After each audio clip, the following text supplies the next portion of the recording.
This is KGW News at Sunrise. Gun sales and people trying to buy them are skyrocketing after Oregon voters passed one of the country's strictest gun control measures. This morning, a gun shop owner whose sales have doubled weighs in. Can't believe that people are so stupid that they would give away their Second Amendment rights.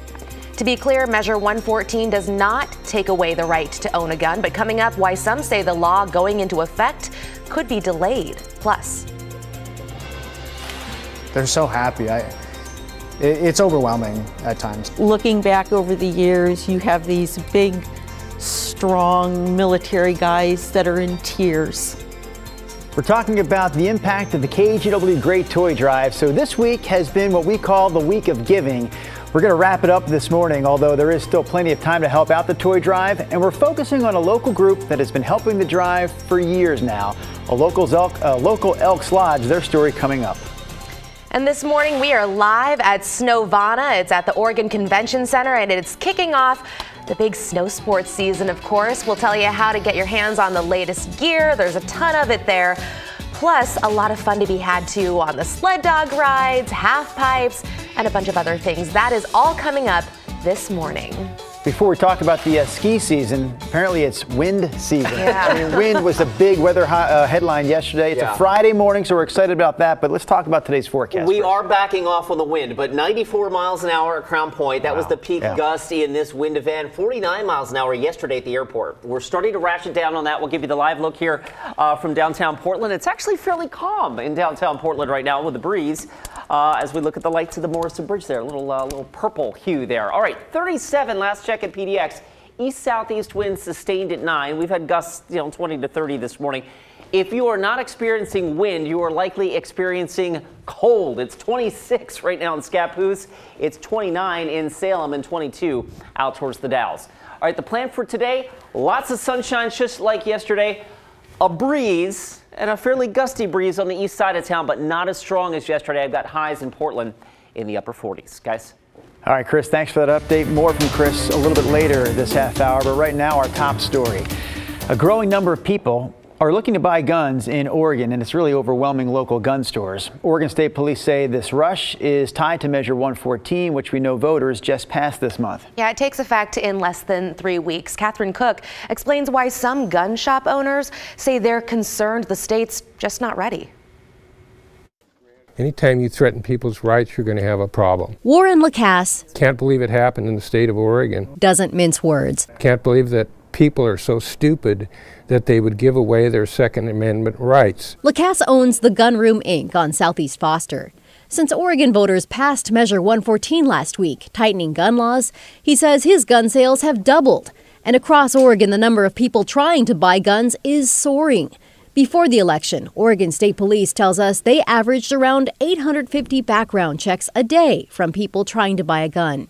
Now, since Election Day, that average is closer to 4,000 a day, an exponential increase to an already backlogged system. What do you think? They're going to take your rights away. People are responding like you can't believe. To be clear, Measure 114 does not take away the right to own a gun. It does ban new sales of high-capacity magazines that hold more than 10 rounds, but includes an exception for those who already own those magazines. The bigger change is the new permit process. It requires safety training, a background check, and a fee, even for those with a concealed handgun license. OSP is still working on a standardized permit application for it, and they don't have much time. Measure 114 kicks in December 8th. If you don't have a firearm, now's the time to buy one. That's because opponents worry that after the 8th, it could be impossible to buy one without a streamlined system in place. I don't have to convince you how urgent this is. Lift Every Voice is the nonprofit behind Measure 114. When it passed, Reverend Mark Knutson said he was humbled by everyone who helped push it through. Those who oppose this, we honor their opinions and really want to dialogue as we move forward with this. But we did win a victory for our children and youth, and for all the families in this state who have lost somebody to gun violence, who have been crying out, please, can we do something? It's possible this something could result in nothing. Critics are discussing lawsuits that could postpone or even stop the new law from taking effect. you know, this thing ain't over, and it is totally unconstitutional, and we'll see what happens. Catherine Cook, KGW News. The fugitive who's been on the run from police this week has finally been caught. Officers found him hiding in a shed at a home in Clatsop County. 41-year-old Kevin Reynolds had a warrant out for his arrest for armed robbery, among other things. The search for him canceled school in Rainier yesterday after he was spotted in the area the day before. He popped up again, though, that night on a home surveillance camera in Westport. Then at about noon yesterday, deputies found Reynolds in this shed on a rural property nearby. We spoke to the property owner, who says she's relieved but still shaken up and didn't want to show her face on camera. They came over and said he was in there. We could hear him because they were, get out, the dogs were barking and whatever. So we were glad he was gone. It's been kind of scary. Everybody's been really on high alert up here. Reynolds is now facing several more charges, including attempted murder for allegedly firing a gun at someone while trying to get away from police on Tuesday. All right, let's take a look now at some of the other local headlines that we're following this morning. A Vancouver man convicted of strangling a teenage girl to death 17 years ago is back in court this morning. That's because of a change to Washington laws that could allow him to walk free. We're talking about Roy Russell, who killed then 14-year-old Chelsea Harrison at his apartment in 2005. He was convicted of second-degree murder. The judge sentenced him to life under the state's 3 strikes law, which generally mandates a life sentence after 3 violent felony convictions. But lawmakers altered that law in 2019, allowing over 100 inmates to be resentenced, including Russell. So the hearing starts at 11 o'clock this morning. KGW will be there, and we'll bring you updates later this afternoon. Meanwhile, the Portland romance novelist, who was convicted earlier this year of killing her husband, is about to become the subject of a new Lifetime movie. Nancy Crampton Brophy murdered her husband Daniel in 2018.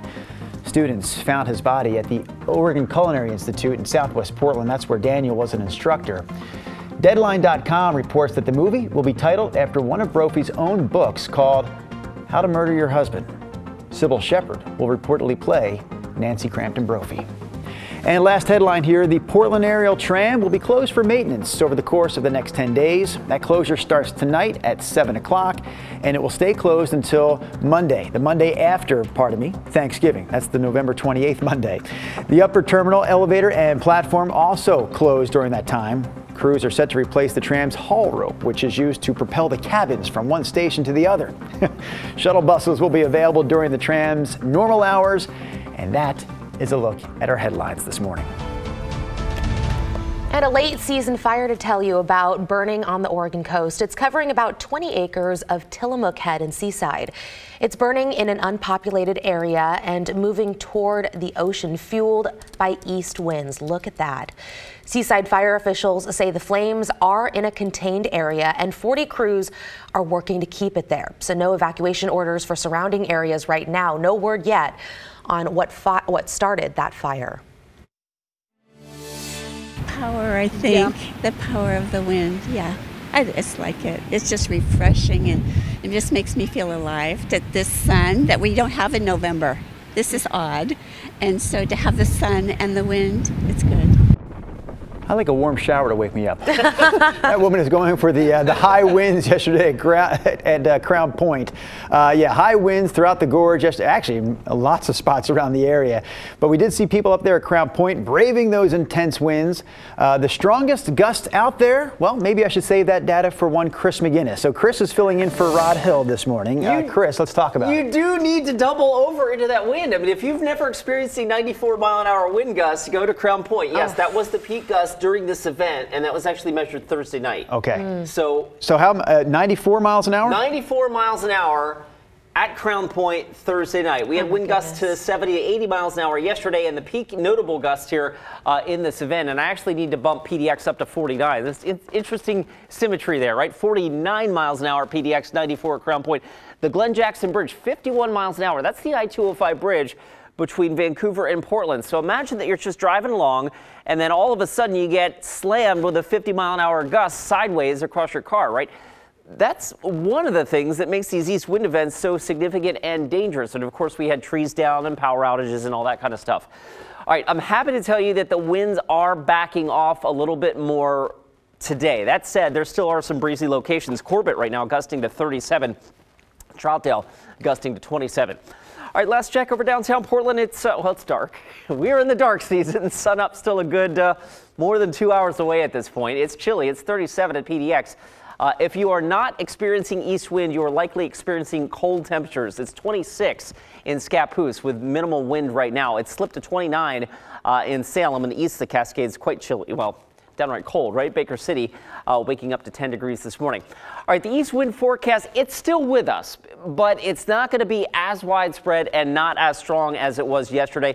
That said, out near the airport, the east side of Portland, we could still have 35-mile an hour wind gusts through this afternoon and early evening, and Futurecast depicts that. And of course, at the beach, keeping eyes on that fire on Tillamook Head, the east wind will still be felt there as well.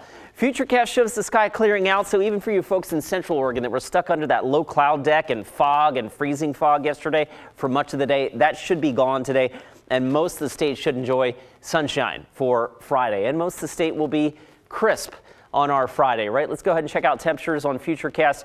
We start off in the 20s and 30s in Portland, and the I-5 corridor generally warms into the upper 40s this afternoon. East of the Cascades, low to mid 30s should do it for daytime highs today. All right, let's roll into your weekend. A breezy and sunny Saturday, increasing clouds on Sunday, and then guys, we are still watching that chance of rain next week.